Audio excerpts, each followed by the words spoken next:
اگر اپنی ایکٹیویٹی کر رہی ہے، اپنے لوگوں کے ساتھ رابطے کو بڑھا رہی ہے، تو یہ اور 4 اپریل ان کا بالکل ایک ایسا دن ہے کہ وہ ہر سال اس چیز کو جو ہے وہ کرتے ہیں. تو اگر وہ کر رہی ہے تو وہ اچھا کر رہی ہے. اور میں سمجھتا ہوں کہ ہمیں بھی جو ہے وہ اپنے عوامی رابطہ سے متعلق جو ہے وہ فیصلہ کرنے میں کو اب زیادہ ٹائم جو ہے وہ نہیں لگے گا، اور یہ عوامی رابطہ ہی پہلے شروع ہوگا، اس کے بعد مطلب ارادہ کر چکی ہے عوامی رابطہ کرنے کی مسلم لیگ تحریک بھی ہوتی ہے. جی بالکل، مسلم لیگ نون میں اس وقت اپنی پارٹی آرگنائزیشن سے متعلق جو ہے وہ کافی کام ہو رہا ہے. اور یہ جیسے ہی جو ہے آرگنائزیشنل سٹرکچر جو ہے وہ بنتا ہے تو اس کے بعد پھر عوامی رابطہ بھی ہوگا، اور اس کے بعد پھر جب ایک موقع آئے گا تو اس وقت فیصلہ کیا جائے گا، اور وہ جو فیصلہ بھی ہوگا اپوزیشن کنسنسس کے ساتھ کرے گی. اور ہمارا یہ موقف ہے کہ اپوزیشن میں بیٹھنے والی تمام جماعتوں کو، خواہ وہ کوئی بھی ہو، ان کا ہمارے ساتھ تعلق ماضی میں اچھا رہا ہے برا رہا ہے، لیکن اب کیونکہ اپوزیشن میں ہیں ان سب کو ساتھ لے کے چلنا چاہیے. رانا صاحب، یہ جو اپوزیشن کنسنسس کی آپ بات کر رہے ہیں، اس میں تو ایک بڑی عجیب و غریب بات یہ ہے کہ اعتزاز احسن صاحب ہیں، وہ آپ کے خلاف بات کر رہے ہیں پاکستان پیپلز پارٹی کی طرف سے، اور پاکستان پیپلز پارٹی کے اندر بھی کچھ آوازیں آپ ہی کے خلاف یعنی پی ایم ایل این کے خلاف اٹھ رہی ہیں. تو آپ کس کنسنسس کی بات کر رہے ہیں پھر؟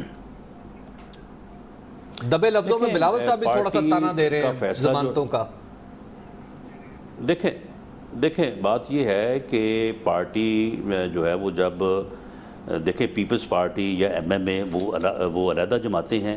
ہم نے ماضی میں بھی ان کے خلاف الیکشن لڑا ہے، انہوں نے بھی یہاں پنجاب میں بھی، ایون پنجاب میں بھی انہوں نے ہر حلقے میں ہمارا 2 4 5 ہزار ووٹ جو ہے انہوں نے علیحدہ اپنا جو ہے وہ لیا ہے. وہ بالکل علیحدہ جماعتیں ہیں، اور آئندہ بھی الیکشن شاید وہ ہمارے مقابلے میں یا ہم ان کے مقابلے میں لڑیں گے. لیکن معاملہ یہ ہے کہ بعض ایشوز کے اوپر ایشو ٹو ایشو جو ہے وہ بات ہوگی، اور جس ایشو کے اوپر تمام جماعتیں بیٹھ کے متفق ہوں گی اس میں پھر وہ اپنا وزن جو ہے وہ اس پرڑے میں جو ہے وہ ڈالیں گی. باقی ہر جماعت میں ہر قسم کے لوگ ہوتے ہیں. اب آپ جو اعتزاز احسن صاحب ہیں، آپ کو پتہ ہی ہے کہ وہ جس قسم کی وکالت کرتے ہیں اور جن لوگوں کی وکالت کرتے ہیں، تو اس کے بعد پھر ان کو تو ایسی بات کرنی چاہیے تاکہ اپوزیشن جو ہے وہ. لیکن رانا صاحب ایک اور بات بتائیں کہ نیب کا ایشو آیا، نیشنل ایکشن پلان کا، آپ لوگوں نے کہا جی کہ آپ لوگوں نے ایک شرائط پیش کر دی، آپ نے ساتھ بیٹھنے سے انکار کر دیا. اس کے بعد پھر بات آ رہی ہے الیکشن کمیشن آف پاکستان کی تکمیل کی. اس میں اب آپ وہ تشریح اختیار کر رہے ہیں جو بہت ہی اسٹرکٹ سینس کی ہے. حالانکہ جو مشاورت ہے وزیر اعظم اور قائد حزب اختلاف کے درمیان وہ کاغذ پہ بھی ہو سکتی ہے، فون پہ بھی ہو سکتی ہے، ویا تھرڈ پارٹی بھی ہو سکتی ہے. ماضی میں بھی ایسی چیزیں دیکھنے میں آتی رہی ہیں. دیکھیں حبیب صاحب، ایک بات تو یہ ہے کہ نیشنل ایکشن پلان کے اوپر یہ کہنا درست نہیں ہے کہ ہم نے بیٹھنے سے انکار کیا ہے، بلکہ یہ کہنا درست ہے کہ وزیر اعظم نے اپوزیشن کے ساتھ بیٹھنے سے یا اپوزیشن سے بات کرنے سے انکار کیا ہے. اور اس کا ثبوت وہ پارلیمانی بریفنگ ہے جو بھارتی جارحیت کے موقع کے اوپر جو ہے وہ ہوئی تھی. لیکن رانا ثناء اللہ صاحب حکومتی وزراء تو آپ سے مل کر بیٹھ کر بات کرنا چاہ رہے ہیں، تو اس میں حرج کیا ہے؟ دیکھیں بات یہ ہے کہ تو پھر ہم بھی ان سے مل کے بیٹھ کے بات کرنا چاہتے ہیں. اگر وزراء نے، شفقت محمود صاحب نے یا شاہ محمود قریشی صاحب نے بات کرنی ہے تو میں حاضر ہوں، ایاز صادق صاحب حاضر ہیں، رانا تنویر صاحب حاضر ہیں، احسن اقبال صاحب حاضر ہیں. کریں ہمارے ساتھ بات، کیوں نہیں بات کرتے وہ؟ معاملہ یہ ہے کہ اگر ہمیں بھی عمران خان صاحب کی یا پی ٹی آئی کی شکل یا ان کا جو بھی مینڈیٹ ہے اس کے اوپر 1000 اعتراض ہے، لیکن جب ہم نے ان کو حکومت تسلیم کر لیا ہے، وزیر اعظم تسلیم کر لیا ہے، تو جب انہوں نے پارلیمانی بریفنگ میں ہمیں بلایا تو ہم بالکل جو ہے وہاں پہ جا کے 10 منٹ پہلے جا کے حاضر ہوئے. ہم اس وقت اپوزیشن ہیں، انہیں اپوزیشن کو اپوزیشن تسلیم کرنا پڑے گا. انہیں ہماری شکلیں اچھی نہیں لگتی، انہیں ہمارا مینڈیٹ جو ہے اس کے اوپر اعتراض ہے، لیکن یہ کانسٹیٹیوشنل میٹر ہے، انہیں یہ تسلیم کرنا پڑے گا. جہاں پہ آئین میں لکھا ہے the prime minister shell do consultation with the leader of the opposition in national assembly, opposition leader جو ہے اس کے ساتھ ان کو کنسلٹیشن کرنی پڑے گی. یہ اپوزیشن کی مرضی ہے کہ وہ لیکن کنسلٹیشن کی شکل آپ کے اصرار پہ تو نہیں کیا ہوگی؟ کیوں ساتھ یہ ایسا تو نہیں ہوگا کہ جو اپوزیشن کہہ رہی ہے وہ کنسلٹیشن نہیں حبیب میں اس میں گزارش کروں رانا صاحب، حبیب اکرم صاحب اس بارے میں دو چیزیں ہیں. سعد رسول صاحب آپ بھی اس بات کو آپ بھی نوٹ فرما لیں. اس بارے میں دو باتیں. ایک تو روایت ہوتی ہے، اس سے پہلے جتنی بھی consultations in between prime minister and leader of the opposition ہوئی ہیں، وہ آپ یوسف رضا گیلانی صاحب کا دور دیکھ لیں، وہ میاں شہباز شریف صاحب کا دور دیکھ لیں، ہمیشہ اپوزیشن لیڈر نے خود فون کر کے اپوزیشن لیڈرز کو دعوتیں دی ہیں، ان کے ساتھ بات کی ہے کہ جی آپ بیٹھیں، آئیں، تشریف لائیں. یا پھر یہ ہے کہ سپریم کورٹ نے جو ہے وہ 2011 میں غالباً اس وقت کوئی معاملہ درپیش ہوا تھا شاید نیب کے چیئرمین کی تعیناتی کا، اس میں جو لفظ کنسلٹیشن ہے ان کانسٹیٹیوشن، اس کے متعلق سپریم کورٹ نے بڑی وضاحت کے ساتھ جو ہے وہ اس کو ایلیبوریٹ کر دیا ہوا ہے. یہ دونوں چیزیں روایت اپنانی ہے، روایت اپنا لیں، سپریم کورٹ کا فیصلہ اپنانا ہے وہ اپنا لیں. آپ کنسلٹیشن کر رہے تھے حکومت کی طرف سے 2018 میں جب یہاں پر صوبائی حکومت ایک نگران حکومت بنانی تھی. رانا صاحب آئی ایم شور کہ آپ اس بات سے واقف ہوں گے. جی نہیں حبیب اکرم صاحب سن لیں. حبیب اکرم صاحب میں نے کنسلٹیشن نہیں کی تھی، میں نے صرف وزیر اعلیٰ کا میسج جو ہے محترم محمود رشید صاحب کو پہنچایا تھا، اور ان کی میٹنگ کا ٹائم طے کر کے میں خود جو ہے وہ وہاں پہ میں نے ریسیو کیا تھا میاں محمود رشید صاحب کو، اور ان کی جو ہے وہ میاں شہباز شریف صاحب جو اس وقت چیف منسٹر تھے ان سے ملاقات کروائی تھی. کنسلٹیشن انہوں نے خود کی تھی. رانا صاحب آئی ایم شور کہ آپ اس بات کو، کیونکہ آپ کا قانون سے بھی تعلق ہے، آپ اس بات کو بالکل سمجھتے ہوں گے کہ کنسلٹیشن کا لفظ آئین پاکستان میں ایک سے زیادہ دفعہ آیا ہے، جس کو صرف 2011 میں نہیں، اس سے پہلے الجہاد ٹرسٹ سے جوڈیشل اپوائنٹمنٹس کی کنسلٹیشن سے بھی ملا کے پڑھا جاتا ہے، اور یہ کہا گیا ہے کہ یہ بات آپ کی درست ہے کہ شیل کا لفظ ضرور استعمال ہوا ہے. تو leader of the house and leader of the opposition کو اس کے اوپر بیٹھ کے بات کرنی ضروری ہے، لیکن نہ آئین میں، نہ سپریم کورٹ کی ججمنٹس میں، نہ کسی اور تشریح میں، نہ رولز آف بزنس کے اندر اس کنسلٹیشن کو کس طرح کیا جائے گا، اس بات کی تشریح آئی ایم شور کہ آپ اس بات سے ایگری کریں گے کہ نہیں موجود، جس وجہ سے اگر ایک سے زیادہ 2011 کی جو ججمنٹ ہے، جی فصیح بخاری صاحب 2011 کی ججمنٹ اس میں بہت زیادہ جی فصیح بخاری صاحب والی ججمنٹ ہے، اس کے اندر بھی کنسلٹیشن یہ کہا گیا ہے کہ میننگ فل ہوگی. یہ نہیں بتایا گیا کہ کنسلٹیشن کا جو طریقہ ہے وہ کیا ہوگا، اس کے پیرامیٹرز کیا ہوں گے. نہیں اس میں ساتھ صاحب یہ ہے کہ وہ ایک سیریس ایفرٹ ہوگی to reach on a consensus. جی ایسے ہی ہے. جی آپ مجھے یہ بتائیں کہ میں آپ کے ساتھ بات ہی نہیں کروں گا تو میں آپ کے ساتھ کنسنسس پہ اوپر کیسے آؤں گا میں؟ لیکن آپ خط لکھنے کو، خط بھیجنے کو کیا آپ سیریس ایفرٹ نہیں سمجھتے؟ ان کے وزیر خارجہ آ رہے ہیں آپ کی طرف، ان کے سینئر وزراء آپ سے رابطہ، بلکہ زیادہ ٹرانسپیرنٹ ہے، سب کو پتا ہے کہ کیا خط کے اندر بات ہو رہی ہے. دیکھیں میری بات چلیں حبیب صاحب، بات یہ ہے کہ اگر انہوں نے وزیر خارجہ سے خط لکھوایا ہے تو ہم نے بھی leader of the opposition office میں جو ڈائریکٹر ہیں ان سے ان کو خط لکھوایا ہے، ہم نے بھی بڑا سیریسلی. اچھا رانا صاحب کیونکہ قانون پہ بات ہو رہی ہے، میں رانا صاحب سے ایک اور سوال کر سکوں؟ سوری رانا صاحب، میں کچھ ٹریفک ایشوز کی وجہ سے میں شروع کا پارٹ مس کر گیا. معذرتاً میں ایک بات پوچھنا چاہتا ہوں کہ جو نواز شریف صاحب کی ابھی بیل کی رہائی ہے، کیونکہ قانون کی بات ہو رہی ہے، آئی ایم شور کہ آپ نے وہ آرڈر بھی دیکھا ہوگا، اس کے آرگومنٹس بھی سنے ہوں گے، آپ آرگومنٹ سے واقف بھی ہیں. ایک تو یہ مینٹل سٹریس کے بارے میں تھوڑا سا بتائیے، جو گراؤنڈ آف بیل ون آف دی ایشوز جو مینٹل سٹریس کی بات کی گئی، ذرا اس پہ ذرا بتائیے کہ آپ کی قانون کی دانست میں اب سے پہلے ایسے ہوا ہے یا نہیں. اور دوسرا یہ کہ یہ بظاہراً لگتا یہ ہے کہ نواز شریف صاحب کا اور آپ کی پارٹی کا جو اوریجنل سٹانس تھا کہ باہر جانا ضروری ہے، باہر سے میڈیکل ٹریٹمنٹ کروانی ضروری ہے، اب کا آرڈر اور اب کی جو سیٹلمنٹ ہے یہ اس کو نہیں مان پائی، لیکن آپ کی پارٹی پھر بھی خوش ہے اس سے. دیکھیں سعد رسول صاحب اور حبیب اکرم صاحب، دیکھیں معاملہ یہ ہے کہ دراصل ہوا یہ ہے، ہماری اس ملک کے ساتھ بدقسمتی یہ ہے کہ جس طرح سے پارلیمنٹ جو ہے، پارلیمنٹ خالص نہیں ہے. پارلیمنٹ میں بھی جو ہے وہ کوئی تقریباً 55% جو ہے وہ لوگ ایسے ہیں کہ جو ڈیزرو نہیں کرتے وہاں پہ بیٹھنے کے. اسی طرح سے ہمارے یہ آپ کا خیال ہے، یہ آپ کا سیاسی رانا صاحب موقف ہے؟ آپ کی پارٹی میں بھی ہے یہ 55% گورنمنٹ والے لوگ ہیں سارے؟ خیال نہیں، اب کبھی آپ پروگرام رکھیں تفصیل میں آپ کو ثابت کر دوں. سر آپ کی پارٹی میں بھی لوگ اس میں شامل ہیں جو کہ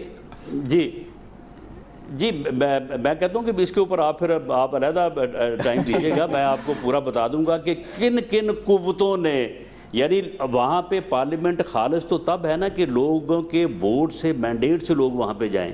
میں آپ کو ثابت کروں گا کہ کن حربوں اور کن قوتوں کے ذریعے سے لوگ وہاں پہ پہنچے ہیں، تو پھر کیسے خالص ہوئی.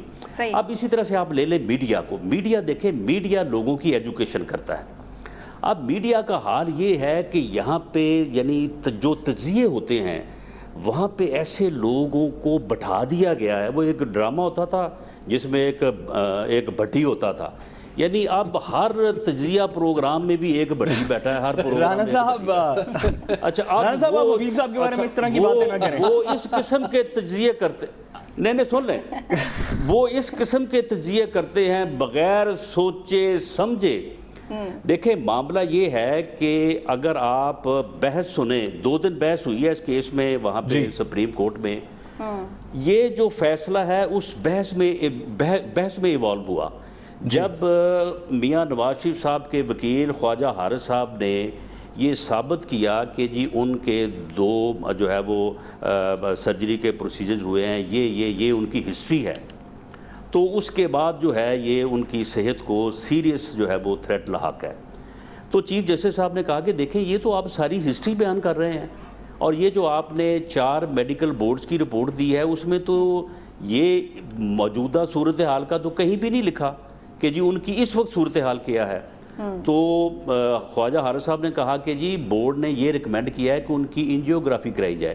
انجیوگرافی کے بعد معلوم ہوگا کہ اس وقت ان کی صورتحال ہے کیا، انہیں کتنا علاج چاہیے، اندر چاہیے، باہر چاہیے، کہاں سے چاہیے.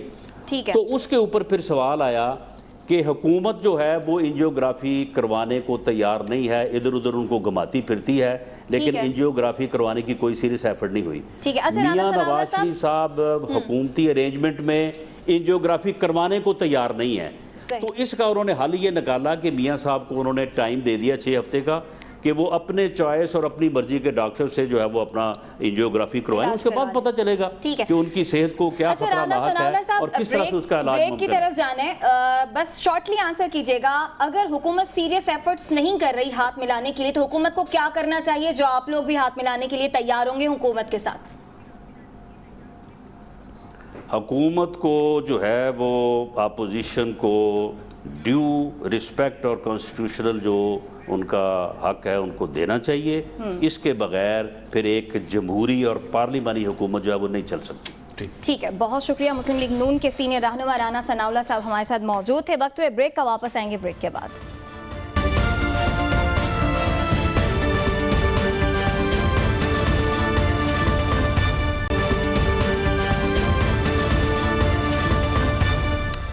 ویلکم بیک ناظرین. آپ کو بتائیں دوست ملکوں سے قرضوں کے باوجود معاشی استحکام نہیں آ رہا. روپے کی قدر گرتی جا رہی ہے، ڈالر مہنگا ہوتا جا رہا ہے، بجلی، گیس یا پھر پیٹرول ان کی قیمتوں کو بھی لگام نہیں ڈالا جا رہا.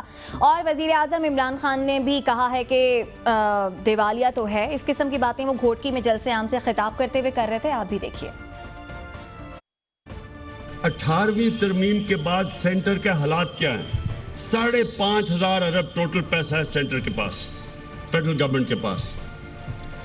اس میں سے قرضوں کی قسطیں ادا کرنے کے لیے تقریباً 2,000 ارب نکل جاتا ہے. باقی رہ گیا 3,500 ارب. 3,500 ارب میں 2,500 ارب سیدھا صوبوں کو چلا جاتا ہے. 3,500 ارب جو رہ جاتا ہے اس میں سے 2,500 ارب صوبوں کو چلا گیا. باقی رہ گیا 1,000 ارب. صرف ڈیفنس کے لیے ہمیں 1,700 ارب روپیہ دینا پڑتا ہے.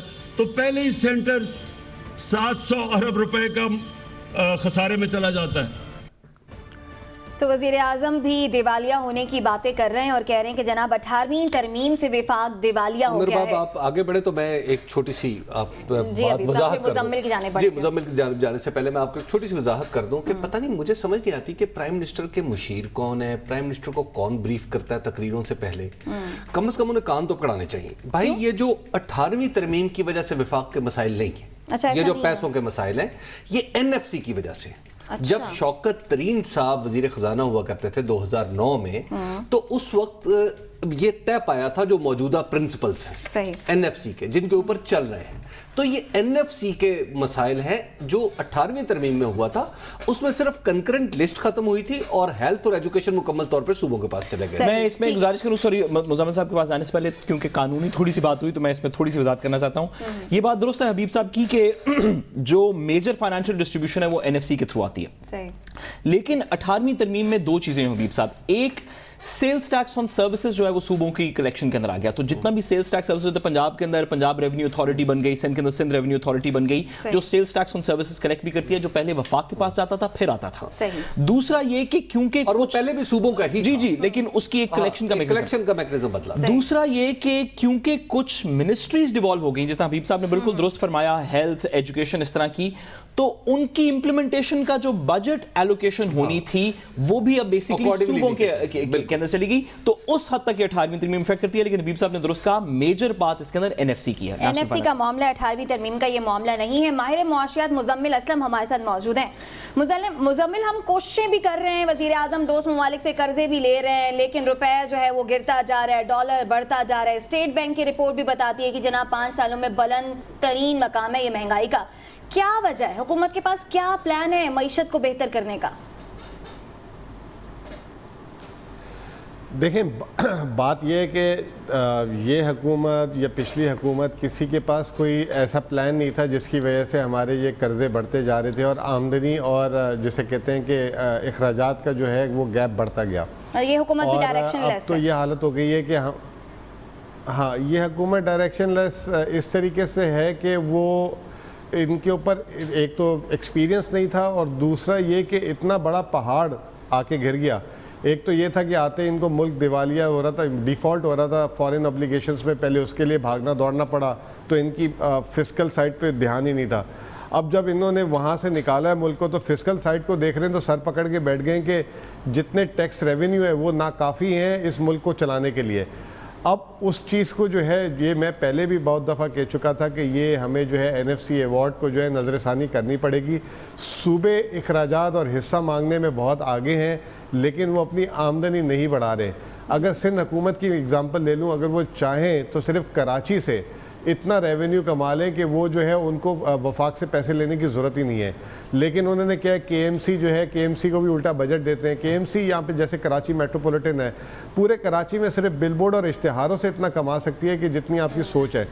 جیسے میں کراچی DHA میں رہتا ہوں, کراچی DHA میں جی مزمل اب سے کچھ عرصہ پہلے تقریباً کوئی 3-1 ہفتے پہلے ہماری شو کے اوپر بات ہو رہی تھی, کچھ کرنٹ اکاؤنٹ ڈیفیسٹ کی بات ہوئی, کچھ دیگر بات ہوئی, اور آپ نے کہا کہ کچھ ایسے, مجھے جو یاد پڑتا ہے آپ نے کہا کہ کچھ ایسے انڈیکیٹرز آ رہے ہیں جن سے لگتا ہے کہ اکانومی درست سمت میں چل رہی ہے, ہمیں 2-4 مہینے انتظار کرنا پڑے گا دیکھنے کے لیے. کیا آپ کے پرسپیکٹو میں پچھلے 2 مہینے کے اندر یہ ہمارے انڈیکیٹرز خراب ہوئے ہیں مزید؟ نہیں, دیکھیں ہمارا فورن سائٹ تو بہت بہتر ہو گیا. میں نے جیسے آپ کو کہا کہ فورن سائٹ جو تھی ہماری, جو ہمارا بیلنس آف پیمنٹ کا مسئلہ تھا, وہ تو بالکل ٹھیک ہو گیا ہے. اب یہ آپ کو چھوٹی سی اگزامپل دیتا ہوں کہ پچھلے سال جنوری سے لے کے اس سال مارچ تک تقریباً 5.5 بلکہ 5.75 بیسس پوائنٹ جو ہے تو شرح سود میں اضافہ ہوا ہے. ہمارا 20,000 ارب مقامی قرضہ ہے, سیدھا 1,000 ارب روپے حکومت کو بغیر خرچہ کیے اضافی جو ہے اب آپ کو دینا پڑ جائے گا شرح سود کی مد میں ادائیگی میں فالتو. یعنی کہ آپ پہلے 1,100 ارب دیتے تھے, اب 2,100-2,200 ارب روپے دیں گے, اور آپ کا پورا سال کا ٹیکس کلیکشن ہے 4,500 ارب روپے. وہ بھی اس میں 400 ارب روپے آپ میرے خیال سے 300 ارب روپے کم شارٹ فال پہ آئے گا. تو بات یہ ہے کہ اب ہمیں مقامی طور پہ جو ہے ہمیں اپنی ریسورسز کو موبلائز کرنا پڑے گا, ٹیکس لینا پڑے گا. اچھا مزمل, یہ بتائیے کہ اس وقت صورتحال یہ ہے کہ جنوبی ایشیا میں سارک ملکوں کی اگر بات کریں تو ہم سب سے اوپر ہیں ریٹ آف انٹرسٹ کے حساب سے. ہمارا جو پالیسی ریٹ ہے یعنی اتنی مہنگی, اتنا زیادہ شرح سود ہے کہ قرضہ لینا محال ہو گیا کسی بھی نئے کاروبار کے لیے. ہم ایشیا میں نمبر 6 پہ ہیں شرح سود کے حوالے سے. اس سچویشن میں تقریباً 11% جہاں شرح سود ہو بینک, اسٹیٹ بینک کی, وہاں پہ کیا ممکن ہے نیا کاروبار چلے, نیا کاروبار آگے بڑھے؟ کیا جو ہماری گروتھ ہے وہ ممکن ہوگی؟ دیکھیں میں آپ کو حبیب صاحب ایک بات بتا دوں کہ 11% پہ تو شرح سود جو ہے حکومت کو ملتا ہے. اگر ایک عام آدمی لینے جاتا ہے تو اس کو 3 سے 4% اوپر ملتا ہے, یعنی 15%. تو پہلے 15% جو ہے آپ نے حکومت کے لیے کمانے ہیں, اس کے اوپر کا منافع جو ہے آپ کا ہوگا. تو بہت ہی میرے خیال سے کسی بھی کاروبار کے لیے ممکن نہیں ہے. ہاں ہو سکتا ہے کہ اگر کسی کوئی کاروبار 1 کروڑ کا ہے تو ان کے 80 لاکھ اپنے اور صرف 20 لاکھ سود پہ لے کر جو ہے کام کرے تو شاید اس طرح کے لوگ سروائیو کر جائے. لیکن اگر ایون 50% ڈیٹ اور 50% بھی ایکویٹی ہوئی تو اس کے لیے بھی ناممکن جیسی صورتحال ہے. اور یہ جو شرح سود بڑا ہے, میں یہ پتہ نہیں, مجھے سمجھ نہیں آتا کہ اسٹیٹ بینک کے گورنر بول تو دیتے ہیں ساتھ کہ جی ہم نے بڑھایا, ملک کے حالات ایسے ہیں, اس سے جو ہے کیا ان کو جیسے کہتے ہیں نا کہ ٹارگٹس میٹ ہوتے ہیں. فی الحال تو صرف ایک ہی نظر آیا کہ وہ خود معیشت کو سلو کرنا چاہ رہے ہیں اور ہم نے وہ ٹھیک ہے. تو مزید کی کیا وجوہات ہو سکتی ہیں؟ مزمل اسلم ہمارے ساتھ ہی موجود ہیں, جانیں گے اس بریک کے بعد. ہمارے ساتھ رہیے گا.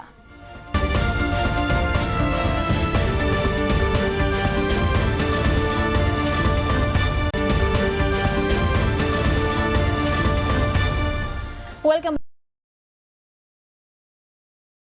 میں مزمل, میں آپ سے سوال کرنے سے پہلے ایک اپنے ناظرین کے لیے ایک بات بھی بتا دوں کہ آج جب پرائم منسٹر گئے 2 دن رہے کراچی میں, تو 2 دن وہاں پہ چیف منسٹر سندھ سے ان کی ملاقات نہیں ہوئی. اور میں نے آج جب پاکستان تحریک انصاف کے لوگوں سے, وزراء سے پوچھا کہ جناب آخر کیا ریزن ہے کہ کیوں ملاقات نہیں ہوئی, تو انہوں نے کہا جی کہ نہیں ملاقات کی, ہم تو ایک وہاں پہ جب بھی پرائم منسٹر جاتے ہیں پروٹوکول یہ ہوتا ہے کہ ایک ٹینٹیٹیو شیڈیول سب کو بھیج دیا جاتا ہے اور پھر لوگ آ جاتے ہیں. تو پروٹوکول کا تقاضا تھا کہ چیف منسٹر بھی آ جائے. پھر میں نے مرتضیٰ وہاب سے پوچھا جو سندھ حکومت کے ترجمان ہے, میں نے کہا کیوں بھائی آپ لوگ کیوں نہیں گئے؟ انہوں نے کہا جناب نہیں ایسا نہیں ہوتا, ایسا ہوتا ہے کہ باقاعدہ میٹنگز جو صوبے کے متعلق ہوتی ہیں اس میں پھر چیف منسٹر کو انوائٹ کیا جاتا ہے, تو چیف منسٹر کو بھی انوائٹ نہیں کیا گیا. تو آج 162 ارب روپے کا پیکج وزیر اعظم نے اناؤنس کر دیا کراچی کے لیے, اور وہاں پہ وزیر اعلیٰ موجود نہیں تھے. تو اب آپ ذرا تصور کر لیں. تو مزمل یہ بتائیے کہ جو یہ ایک مجموعی طور پہ ہمارا سیاسی ماحول ہے, جیسے Peoples Party versus government, P M L N versus government, یہ ماحول بھی ہماری کوئی معاشی ترقی میں رکاوٹ بنا ہوا ہے؟ دیکھیں بالکل, ہمیشہ سے ایک بات پولیٹیکل سٹیبلٹی اور آپ سٹیک ہولڈرز کے ساتھ مل کے اگر آپ کی اپوزیشن مضبوط نہ ہو یا آپ اپوزیشن کا پریشر نہ لیتے ہو تو پھر آپ جو اچھی پالیسی سازی نہیں کر سکتے. اب آپ نے یہ بات کی, میں آپ کو ایک اور بات بتاتا ہوں کہ کل این ایف سی ایوارڈ کی جو ہے ایک ہائی پروفائل میٹنگ ہوئی تھی جس کو بائیکاٹ کیا تھا وزیر اعلیٰ سندھ نے. اچھا, وزیر اعلیٰ سندھ بھی میرے خیال سے تھوڑا سا اوور ایگزیجریٹ کر رہے ہیں, تھوڑی سی چیزوں کو ہر چیز سے جو ہے فیڈرل گورنمنٹ سے دور بائیکاٹ کر رہے ہیں وہ, کیونکہ ان کو آپ کو پتہ ہے نیب میں معاملات چل رہے ہیں, اور کیونکہ اس میں جو ہے پی ٹی آئی والے بھی جو ہے تھوڑا سا ڈیولز ایڈوکیٹ کا رول پلے کر رہے ہیں, تو وہ بھی وزیر اعلیٰ سندھ بھی جو ہے اپنے آپ کو پورے کے پورے سسٹم سے الگ کر رہے ہیں, اور وہ یہ کوشش کر رہے ہیں کہ حکومت جو ہے گھٹنے ٹیکے. ایسا نہیں لگتا کہ یہ تو ہماری معاشیات کے لیے ڈیٹریمنٹل ہے یہ ماحول؟ بالکل زیادہ ڈیٹریمنٹل ہے. آپ صرف یہ دیکھ لیں کہ پچھلے 8-9 مہینے میں ایک چیز پاس ہوئی جو اکنامک ریفارم پیکج ہوا ہے اسمبلی سے, لیکن اس کے علاوہ کوئی اسمبلی میں ابھی تک میں نے نہیں دیکھا کہ کوئی مٹیریلسٹ یا عوام صاحب یہ بھی بتائیے گا بات کی گئی ہو. جی مزمل صاحب یہ بھی بتائیے گا کہ احتساب کے عمل کے اوپر بہت سے سوالات اٹھائے جاتے ہیں اور یہ بھی کہا جاتا ہے کہ نیب کی وجہ سے سرمایہ کاری کم ہو رہی ہے یا اس طرح ہو نہیں رہی. امریکہ میں دیگر ممالک کے اندر جب بھی اکاؤنٹیبلٹی کا ایک پروسیس شروع ہوا, خواہ وہ وال سٹریٹ کے خلاف ہو 2008 میں یا اس سے پہلے اینرون انرجی کرائسس ہو 2001-2 کا, جب بھی کوئی اکاؤنٹیبلٹی کا پروسیس شروع ہوا تو ان کی سٹاک مارکیٹ نے اس کو بڑی اچھی طرح ریاکٹ کیا, ان کی معیشت بہتر ہوئی اس وجہ سے کہ اب ایک اکاؤنٹیبلٹی کا پروسیس ہوگا اور آنیسٹ منی سامنے آئے گی.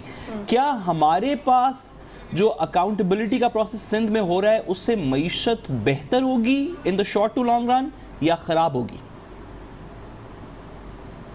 دیکھیں معیشت تو سندھ میں جو ہے, اگر میں آپ کو یہ بولوں کہ کافی عرصے کے بعد انڈسٹریلائزیشن پھر شروع ہو گئی ہے, اور انڈسٹری کام کرنا شروع ہو گئی ہے. لیکن انفارچونیٹلی پرابلم پتہ کیا ہے, ہمارے جو پولیٹیکل ایلیٹس ہیں نا, انہی سے جو ہے نا ہمارے جو انڈسٹریل ایلیٹس ہیں وہ لنکڈ ہے. اگر ایک پولیٹیکل ایلیٹ جیسے پنجاب کے مطلب نواز شریف پہ جب حکومت پہ کرائسس آیا تھا, تو جو پنجاب کا جو انڈسٹریلسٹ ہے وہ بہت زیادہ قریب تھا ان سے, تو انہوں نے نا چیزوں کے بائیکاٹ کرنا شروع کر دیے, انڈسٹری کو سلو ڈاؤن کرنا شروع کر دیا. سملرلی اگر آپ سندھ میں بھی آئیں تو بڑا مشکل ہو گیا ہے, یہ جو ہے دو سیگمنٹس الگ نہیں ہو پا رہے, اور وہ جو ہے ایک طریقے سے انڈائریکٹلی پریشر ڈالنے کی کوشش کرتے ہیں. آپ کو میں اگزامپل دیتا ہوں اسٹاک مارکیٹ کی. جب بھی اسٹاک مارکیٹ میں کسی بڑے بروکر یا کسی کے خلاف کوئی انکوائری آئی تو آپ دیکھیں اسٹاک مارکیٹ گرنا شروع ہو جاتی ہے, اور اسٹاک مارکیٹ میں جو ہے نا ایک بالکل ہیجان سی کیفیت آ جاتی ہے. تو یہ بھی ایک پرابلم ہے کہ ہم نے ڈائیورسیفائی نہیں کیا, ہمارے بہت لمیٹڈ لوگ ہیں. یہ بھی ایک مسئلہ ہے, اور بہت سے ایسے مسائل جو کہ معیشت کی راہ میں رکاوٹ بن رہے ہیں, انہیں حل کرنے کی بہت ضروری ہے, اور معیشت کے استحکام کے لیے سیاسی استحکام بھی بہت ضروری ہے. پروگرام سے دیجیے اجازت, کل آپ سے ہوگی ملاقات, تب تک کے لیے اللہ نگہبان.